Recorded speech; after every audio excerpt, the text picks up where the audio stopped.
Hello everyone, in today's video we will be going over the Calm Before roadmap. Now, I see this a lot in Discord about it being very difficult, which it pretty much is, and very unforgiving, which with the lack of tin cans that it gives. So if you've been saving your tin cans and are just not sure what to do or what teams to use, I will be giving a few. Just as a quick start off, every single one of these acts, the first four stages are zombies, and the last stage is humans, every single time. Now, the first act has no trait requirement, but as you continue, different traits will be required, making this more and more difficult.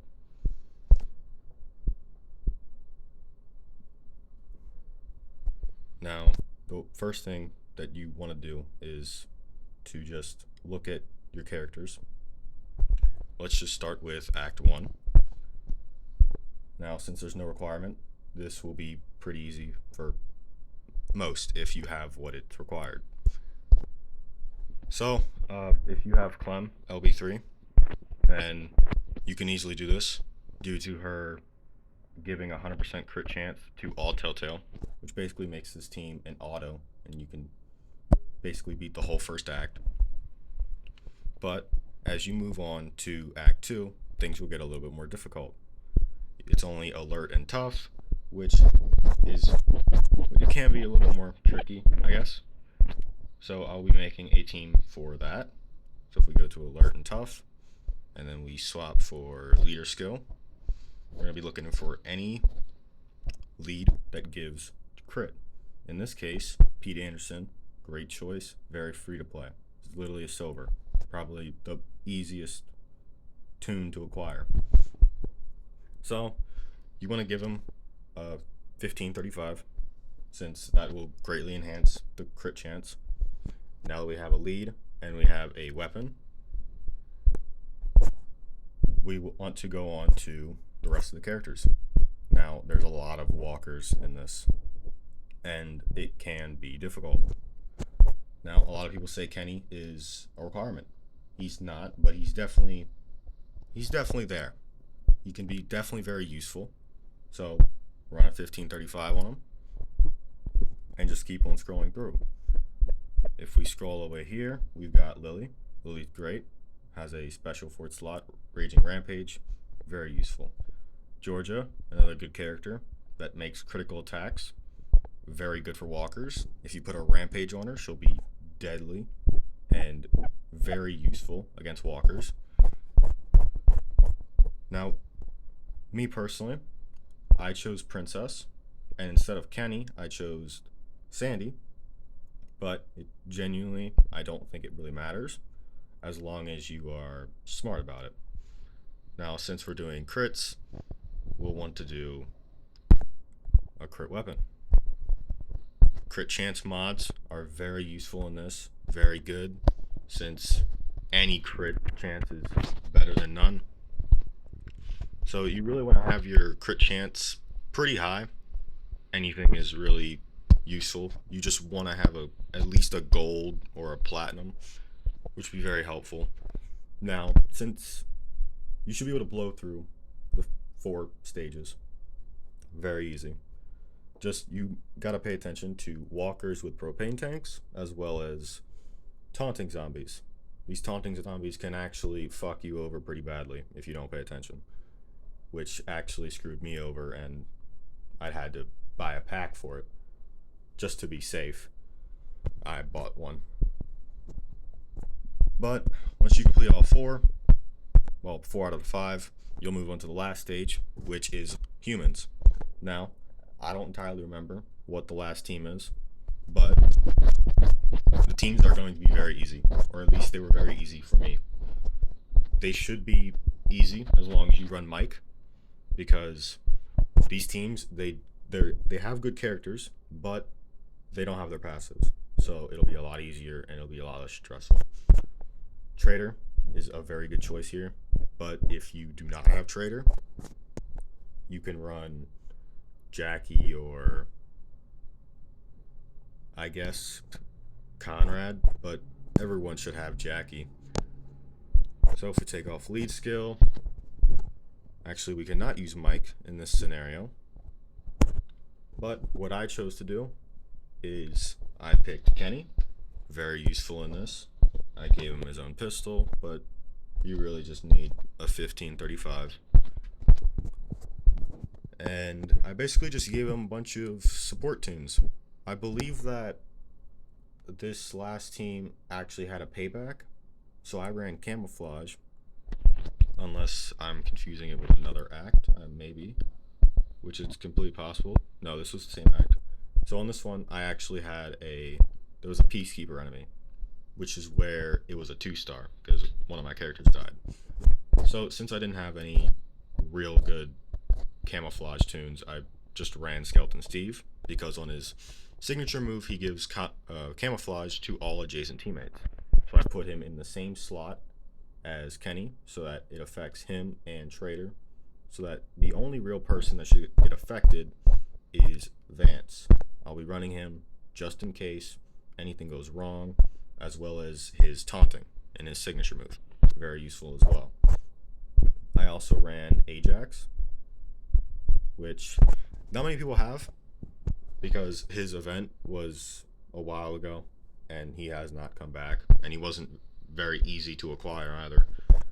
So instead of him, you could run basically any other damage character, or if you want, you could run Rudolph Shiva. That's another 100 heal reduction, so there'll be no healing on their side, or just any major damage would be great in this scenario, and you should be able to clear out that team with ease, or at least it'll take a little bit. So once we have that, that'll be Act 2 done. Now Act 3 is Alert and Strong. Alert and Strong is actually significantly easier than Act 2, because of the amount of characters with Rampage and spread attacks. Like there's Michonne 2000, which is a spread attack, as well as a Guardian. Now, another thing, okay, you go ahead and get Leader. Again, we want something with crit. I would personally take Pete in this scenario, but if you want to, you can take Dario, right? It's up to you. He has 30%, he has 30 crit, and his Adrenaline Rush gives a ton of crit to 2 teammates.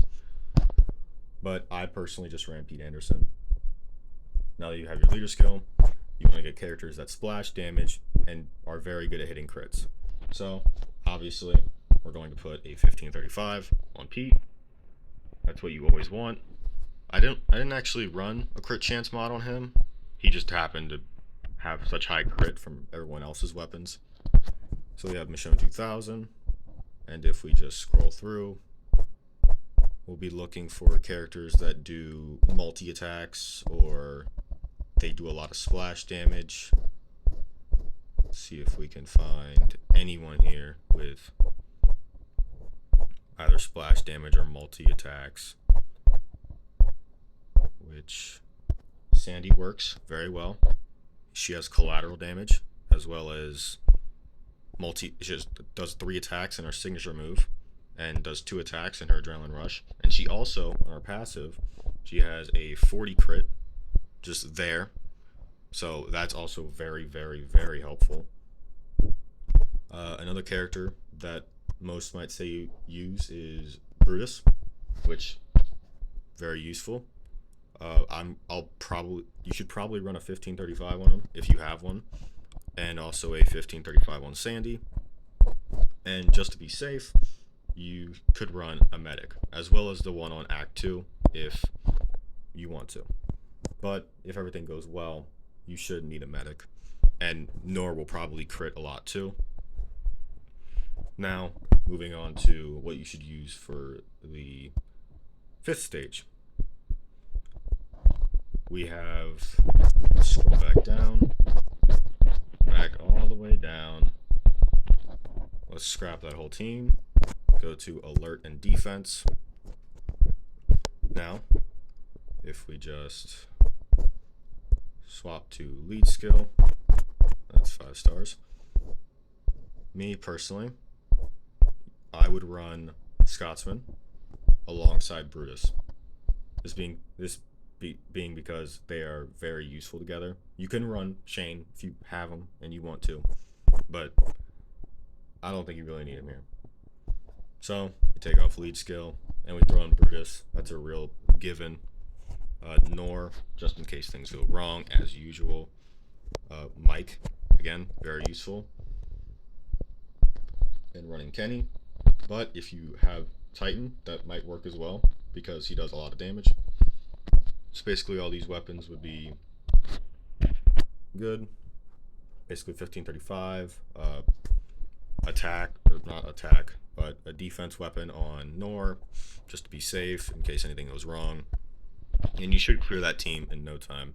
Just be careful if there's any payback characters, or if there's like a Sebastian that might somehow sneak up on you. But I don't think he would be able to because, again, none of them have their passives. Now, moving on to Act 4. We have Alert and we have Fast. This is probably another easy one, due to the fact that Telltale, 4 of the characters are Alert and Fast. You can easily use this to basically auto the whole thing. I wouldn't recommend autoing it just in case something goes wrong, but you'll basically want to run a Telltale this whole thing. So this would be probably one of the ideal teams. There's obviously, other teams that would be useful in this scenario.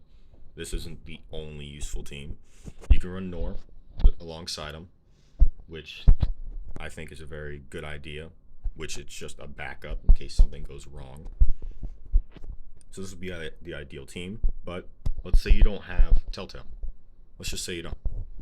Then let's go on over to leader skill, and we're going to just ignore Clem. I'm not going to use her, just in case people don't have that. Now, your 2 choices are Pete and Glenn. Glenn gives 65 crit for the first 3 turns of combat. So after the first 3 turns of that walker stage, his crit's gone. So it'll be very close, and it can also be very dangerous in case you take too long, because again, after the first 3 turns, his lead's gone. So you can always go back to Reliable, Pete Anderson with a 1535. He'll give about 10 more crit than just Glenn on his own. But if you have a lot of Rampage and collateral characters that do multi attacks, then you probably would be able to clear it in the first 3 turns. And you can always just run Glenn with a 1535, which would give 100 crit to everyone, I believe. That being on top of like their mods and weapons, which you should always run regardless. So now we've got Pete, Old Reliable. Let's go and swap back to Alert and Fast, and let's look through. Ivanova, she's a very good character. I recommend a 100% crit chance weapon. This one works as well. This one, you can only achieve it through buying it, but it's another good weapon because she crit